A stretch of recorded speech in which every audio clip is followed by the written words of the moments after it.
الحمد لله رب العالمين، والصلاة والسلام على سيد المرسلين محمد بن عبد الله الأمين وعلى آله الطاهرين الطيبين وصحابته أجمعين ومن تبعهم بإحسان إلى يوم الدين. أما بعد، فقد قال الله تبارك وتعالى في كلامه المجيد والفرقان الحميد: فأعوذ بالله من الشيطان الرجيم، بسم الله الرحمن الرحيم. وَإِنْ عَاقَبْتُمْ فَعَاقِبُوا بِمِثْلِ مَا عُوقِبْتُمْ بِهِ وَلَئِنْ صَبَرْتُمْ لَهُوَ خَيْرٌ لِلصَّابِرِينَ.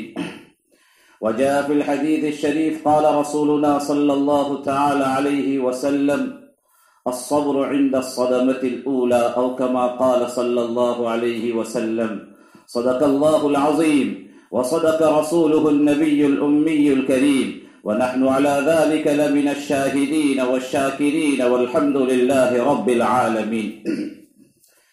گرامی قدر علماء کرام، بزرگان محترم، میرے عزیز نوجوان دوستوں اور بھائیوں، یہ جمعہ سے پہلے کا مختصر وقت ہے.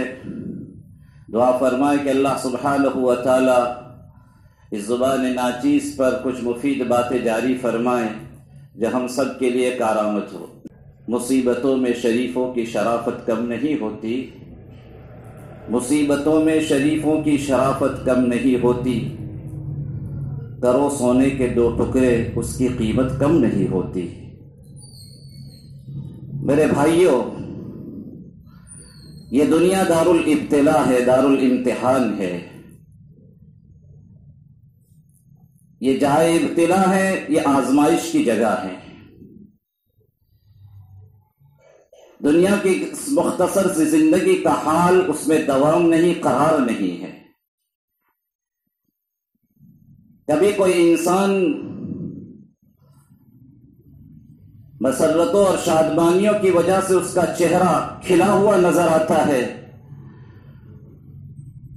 تو کبھی مصائب اور آلام سے دوچار ہونے کی وجہ سے وہ حسن و غم کا مجسمہ نظر آتا ہے.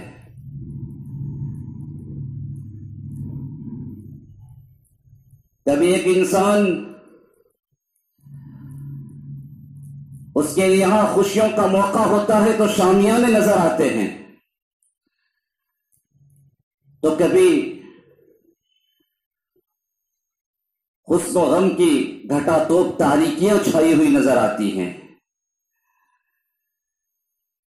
گویا انسان کا یہ حال، یہ عدلتا بدلتا رہتا ہے.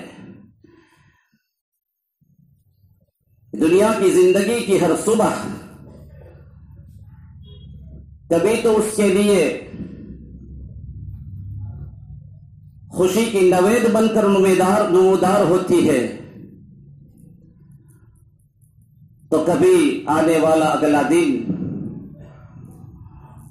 اس کے لیے مصیبتوں اور پریشانیوں کی بارش بن کر برستا ہے.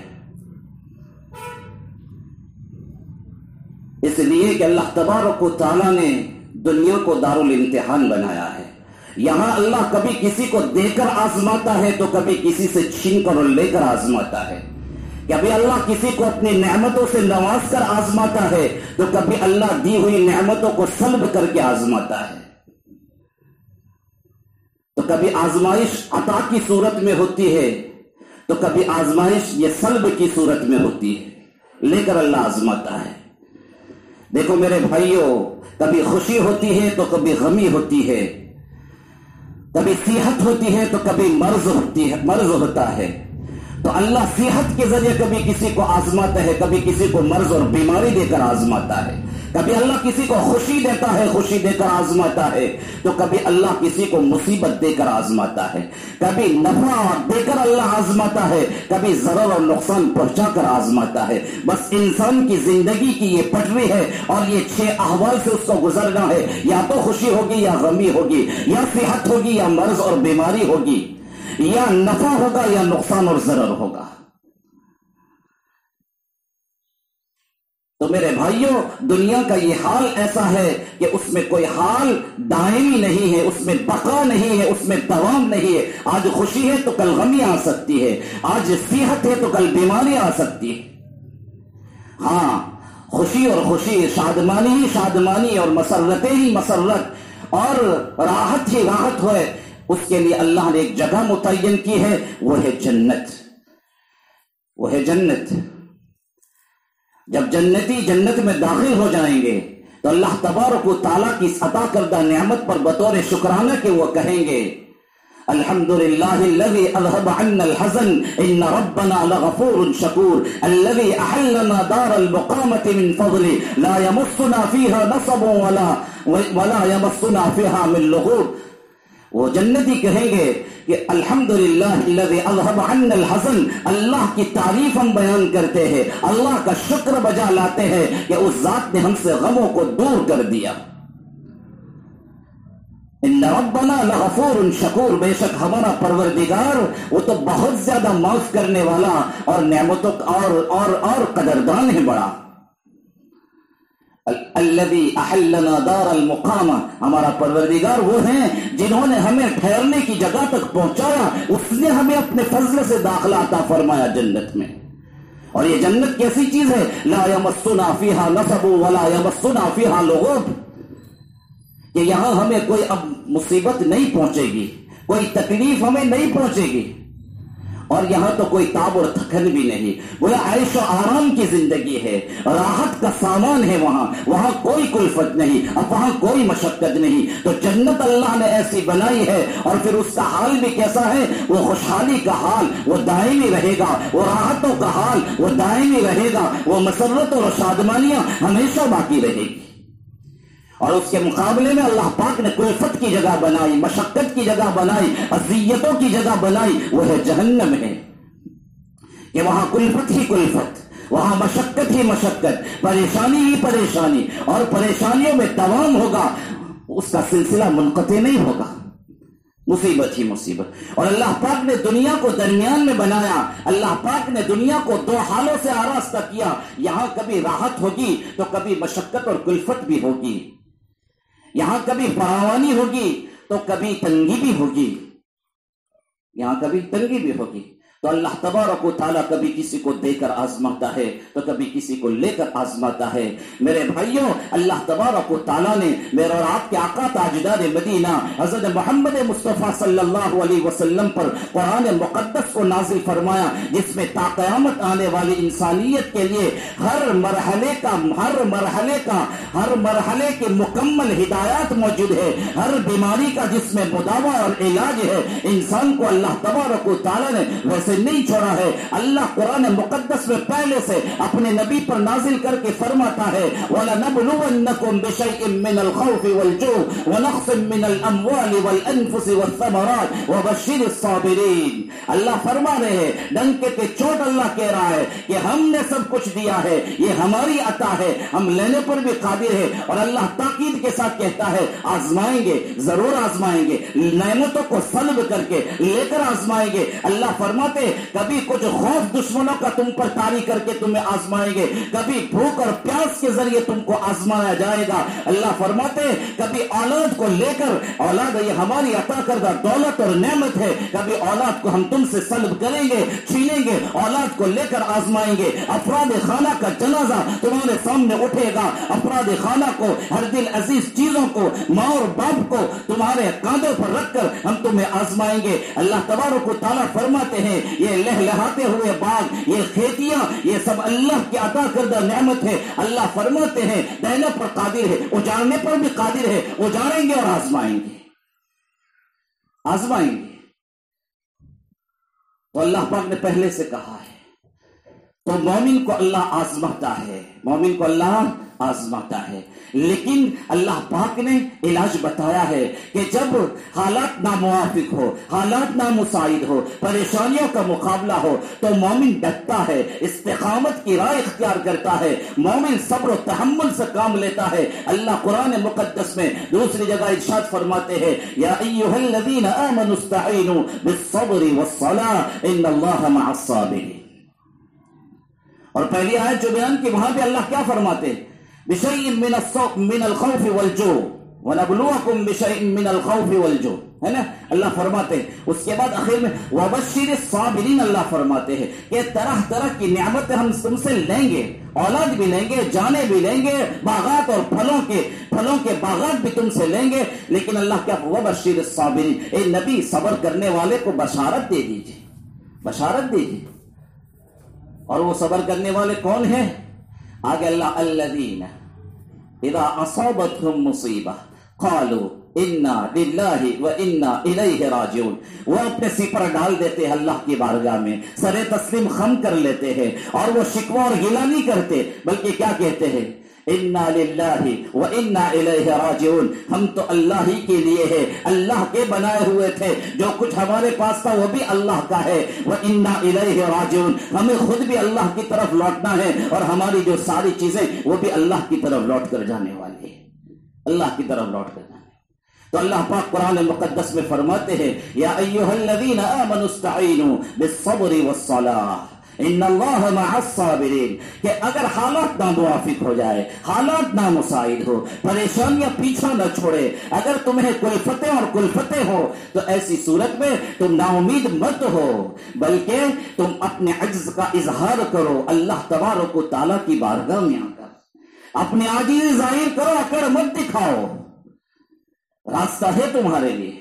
استعینوا بالصبر والصلاۃ، اللہ ہی سے مدد چاہو، تمہارا ایمان ہے کہ یہ نقصان اللہ کے اذن کے بغیر نہیں ہو سکتا، یہ جو مشقتیں تمہیں لاحق ہوئی ہے وہ اللہ کے منشے کے خلاف نہیں ہو سکتی، ساری چیزوں کا کرنے دھرنے والا وہ اللہ ہے، جو سبب کے طور پر اللہ بندوں کو استعمال کرتا ہے، اور جس کو برائی کا سبب بنایا اس کی تو شامت ہے، اللہ نے اس کے ساتھ برائی کا ارادہ کیا ہے، لیکن اللہ آپ کسی بندے کے ساتھ خیر اور بھلائی کا ارادہ کرتا ہے، اللہ اسے خیر کا ذریعہ اور سبب بناتا ہے۔ اللہ ہمیں مفتاح خیر بنائے، مغلاق شر بنائے، اللہ خیر کے راستوں کو ہمارے ذریعے جاری کرے اور بدیوں کو اللہ ہمارے ذریعے بند کرے۔ اللہ سے مانگنا چاہے اللہم اجعلنا مفتاح الخیر، اللہ ہمیں مفتاح خیر بنائے کہ ہمارے ذریعے اللہ خیر کو جاری فرمائے۔ اور یاد رکھے میرے بھائیوں، جن کو اللہ تبارک و تعالیٰ نے شر اور بدی کے پھیلنے کا اور دوسروں کو نقصان اور ضرر پہنچانے کا ذریعہ بنایا ہے، وہ اسے خوش ہونے کی ضرورت نہیں ہے، یاد رکھنا اس نے اپنے آخرت کو تو برباد کیا ہے، اس نے اپنی دنیا کو بھی ختم کیا ہے۔ وہ چند دن کی راحتیں محسوس کرے گا، لیکن ہمیشہ کی تنگی وہ اپنے دل میں محسوس کرے گا، دل اس کا تاریک ہو جائے گا۔ لیکن جو انسان دوسروں کی راحت کا سبب بنتا ہے وہ اللہ اس کے سینے کو کھول دیتا ہے، اسے شرح صدر عطا کرتا ہے، دنیا جہان کی دولت و نعمتوں سے اللہ اس کو نوازتا ہے۔ تو اللہ فرماتے ہیں کہ اگر حالات آئے تو تمہیں ڈٹنا ہے حالات پر، تمہارا یقین اور ایمان ہے کہ حالات آئے ہیں اللہ کی طرف سے، اور حالات دور بھی کریں گے تو اللہ کریں گے، اس لیے اللہ کی بارگاہ میں آؤ، اللہ سے مدد چاہو، اپنے عاجزی کا اظہار کرو، استعینوا بالصبر والصلاۃ۔ اور اللہ سے مدد چاہنے کے کیسے مدد چاہیں گے؟ دو راستے ہیں، ایک ہے صبر اور دوسرا نماز۔ استعینوا بالصبر والصلاۃ ان اللہ مع الصابرین، یقین صبر کرنے والوں کے ساتھ اللہ ہے، اللہ ہے۔ اگر آپ اللہ کی معیت چاہتے ہیں تو حالات پر واویلا نہ کریں، حالات پر شکوہ اور گلہ نہ کریں، حالات کے موقع پر آپ زبان شکایت نہ کھولیں، لیکن میرے بھائیوں جب حالات آئے تو اب رجوع انحناء کی کیفیت پیدا کرے، اللہ کی بارگاہ میں آ کر اپنے عجز کا اظہار کرے، اور سب سے پہلا مرحلہ صبر کا ہے، صبر کے ذریعے اللہ سے مدد چاہے، اور اس کے بعد نماز۔ دیکھو اس آیت قرآنی میں اللہ تبارک و تعالیٰ صبر کی اہمیت کی طرف اشارہ فرما رہے ہیں۔ حالانکہ آپ حضرات جانتے ہیں کہ اول ترین عبادت، افضل ترین عبادت نماز ہے، نماز سے بڑھ کر کوئی عبادت نہیں، تو اول ترین بھی نماز ہے اور افضل ترین عبادت بھی نماز ہے۔ نماز کے بڑے بینیفٹس ہیں، نماز کے بڑے فضائل ہیں، اور انسان ترقی کی راہ طے کرتا ہے نماز کے راستے سے، اللہ کا قرب خاص حاصل کرتا ہے نماز کے راستے سے، لیکن اس کے باوجود اللہ تبارک و تعالیٰ نے یہاں صلاۃ پر صبر کو مقدم فرمایا۔ استعینوا بالصبر والصلاۃ، اللہ نے یہ نہیں فرمایا استعینوا بالصلاۃ والصبر۔ علماء تحریر فرماتے ہیں کہ اس سے صبر کے تقدم کے ذریعے اللہ صبر کی اہمیت کو واشگاف کر رہا ہے، اس کی فضیلت کو اللہ واضح کر رہا ہے کہ صبر کا کیا درجہ اور کیا مقام ہے صبر کا، کہ افضل ترین و اول ترین عبادت نماز پر اللہ تبارک و تعالیٰ نے مقدم بیان کیا کہ اس کو صبر ہو۔ میرے بھائیوں، اس سے ایک لطیف اشارہ اس بات کی طرف بھی ملتا ہے کہ ایک عمل باطنی ہوتا ہے اور ایک عمل ظاہری ہوتا ہے۔ ایک عبادت باطنی ہے، قلبی ہے، اور عبادت ظاہری اور قالبی ہے۔ تو ظاہری اور قالبی عبادت پر باطنی عبادت کا درجہ بڑا ہے۔ دیکھو، صبر کا تعلق انسان کے قلب سے ہے، انسان کے دل سے ہے۔ ایک عبادت ہے، ایک عمل ہے، لیکن ایک باطنی عمل ہے نا۔ اور نماز ایک ظاہری عبادت ہے، ظاہری طاعت ہے۔ اللہ پاک نے صبر کو مقدم کیا، اس سے ایک لطیف اشارہ ملتا ہے باطنی عمل کے تفوق پر، کہ ظاہری عمل پر باطنی عمل کی فوقیت ہے نا۔ اور اس کی وجہ غالباً یہ ہو سکتی ہے کہ انسان کے ظاہری جتنے افعال اور اعمال ہیں اس میں ریا کا، سمعہ کا، دکھاوے کا، جاہ کا اس میں شائبہ ہے، احتمال ہے کہ انسان نماز لمبی لمبی پڑھے، خشوع پیدا کرنے کی کوشش کرے تو انسان کے دل میں یہ کھٹکا ہو سکتا ہے، مجھے دیکھنے والے خوش ہوں گے اور میرے باپ میں یہ گمان کریں گے کہ واہ، یہ اللہ کا کتنا پیارا بندہ ہے، کیسی نماز کو بنا بنا کر پڑھتا ہے، اس کے سجود کتنے لمبے ہیں، اس کا قیام کتنا طویل ہے، وہ صف اولا کا اہتمام کرتا ہے۔ دل میں ایک خیال پیدا ہو سکتا ہے، تو ریا کا امکان ہے، شائبہ ہے۔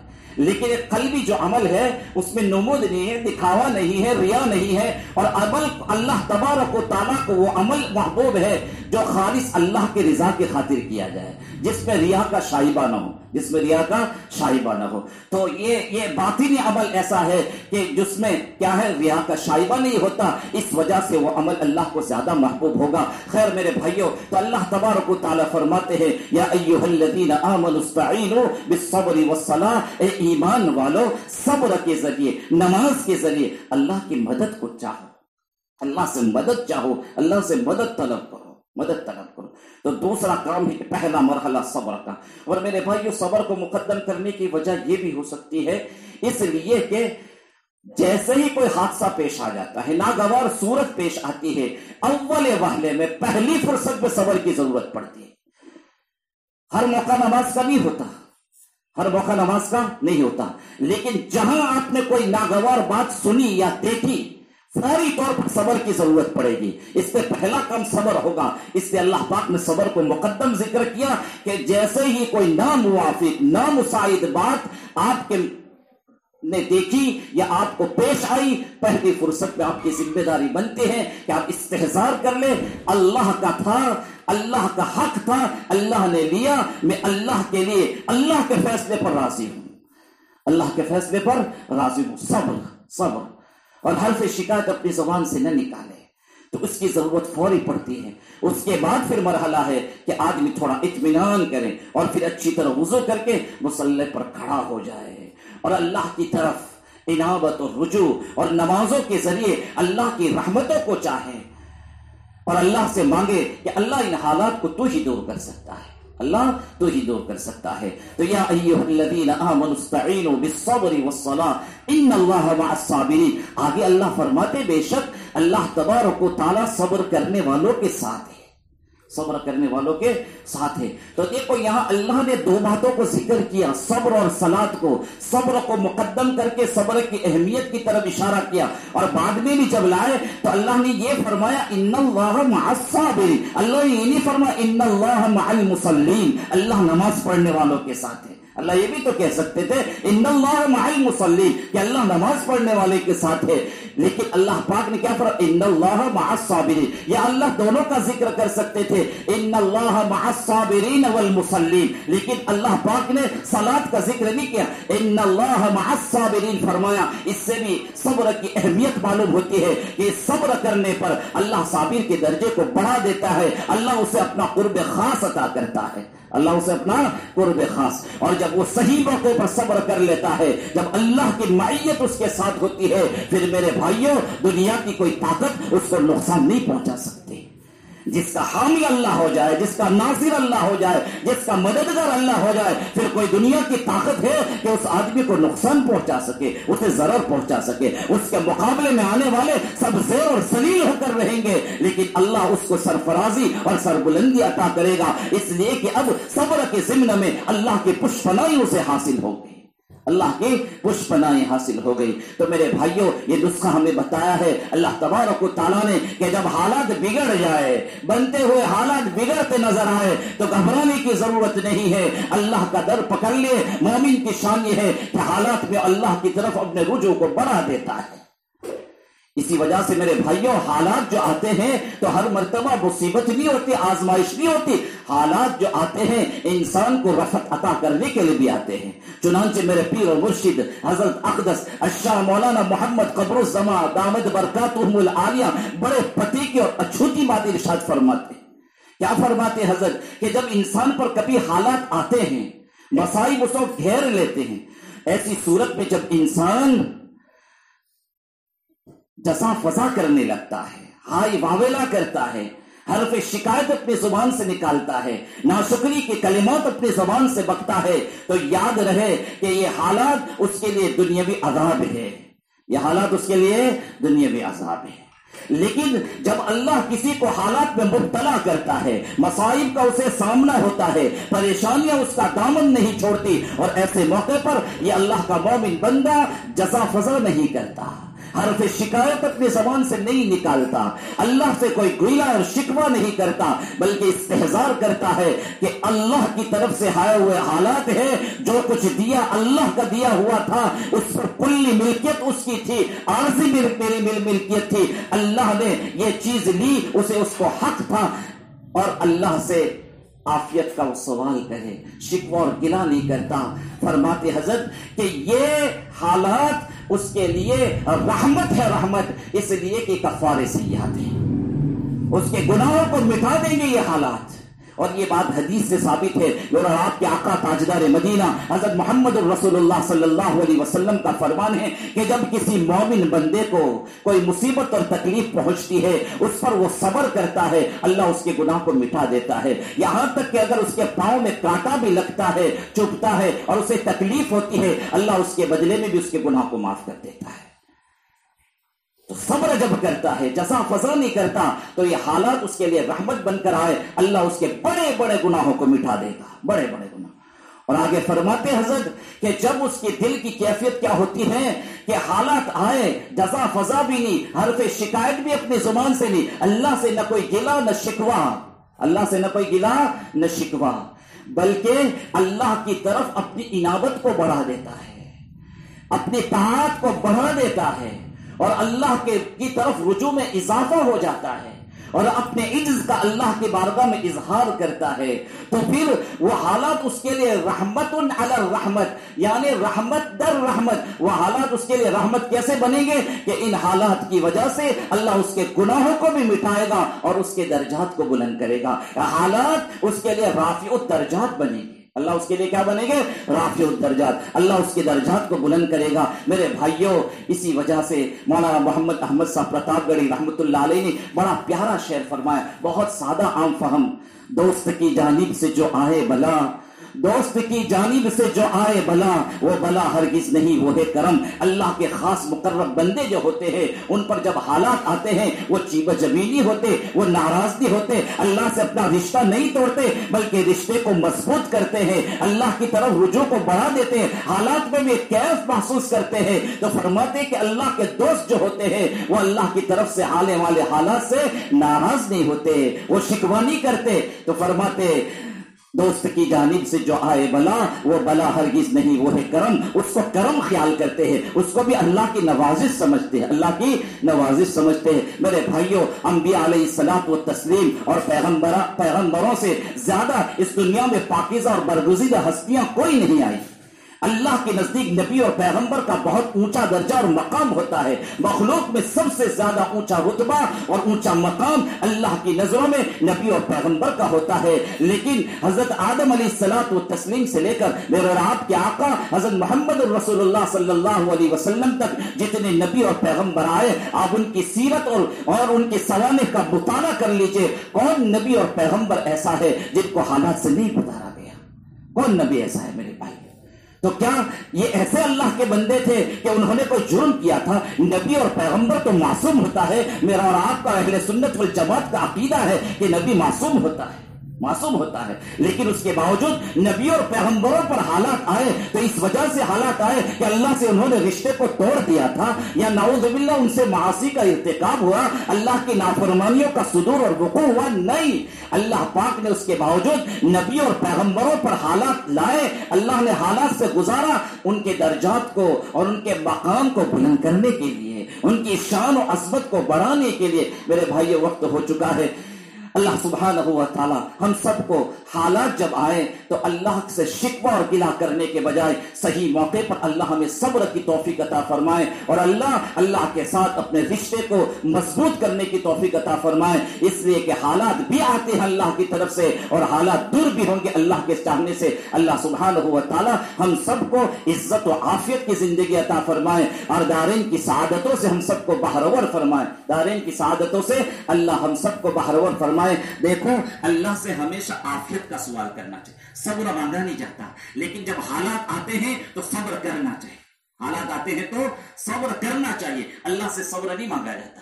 ایک صحابی رسول اللہ کے بارگاہ میں حاضر ہو کر اللہ سے صبر جمیل کا سوال کر رہے تھے. اللہ کے نبی پاک صلی اللہ علیہ وسلم نے سنا، ان کو بلا کے کیا بات ہے، آپ اللہ سے صبر کی درخواست کر رہے ہیں، اور اس کا مطلب یہ کہ آپ اپنے لیے مصیبت مانگ رہے ہیں. اس لیے کہ صبر تو مصیبت پر ہوتی ہے نا، صبر ہوتا ہے مصیبت پر. تو گویا آپ اللہ سے صبر کا سوال کر رہے، اس کا مطلب یہ ہے کہ آپ اللہ سے مصیبت کا سوال کر رہے. اس لیے پھر اللہ کے نبی نے فاسأل اللہ العافیہ، آپ اللہ سے عافیت کا سوال کیجئے، اللہ سے عافیت. تو ہم اللہ کے کمزور بنتے ہیں، ہم متحمل نہیں ہیں، ہمیں تو اللہ سے عافیت ہی کا سوال کرنا ہے. لیکن جب اللہ کی طرف سے حالات آ جائے، مصیبت آ جائے، تو پھر ہماری ذمہ داری بنتی ہے کہ ان حالات پر ہم ڈٹے رہیں اور اللہ کی طرف اپنی انابت اور رجوع کو بڑھائیں اور صبر کریں. یہ ذمہ داری میں. اور اللہ کے نبی نے دیکھو کتنا اونچا رتبہ اور مقام اللہ پاک نے دیا ہے، سید الاولین والآخرین. لیکن اللہ کا نبی بھی اللہ سے عافیت کا سوال کر رہا. اللہم انی اسألک العافیہ ودوام العافیہ والشکر علی العافیہ. اللہ میں تجھ سے عافیت مانگتا ہوں، ودوام العافیہ، اور ہمیشہ کی دائمی عافیت کا سوال کرتا ہوں. اور جب اللہ تو مجھے عافیت سے نوازے تو اس عافیت پر شکر گزاری کا بھی سوال کرتا ہوں. اگر ہمارے ویڈیوز آپ کو پسند آ رہے ہوں تو لائک، کمنٹ اور شیئر کریں، اور مزید نئی ویڈیوز کے لیے ہمارے چینل دعوت میڈیا کو سبسکرائب کریں اور بیل آئیکن پر کلک کریں.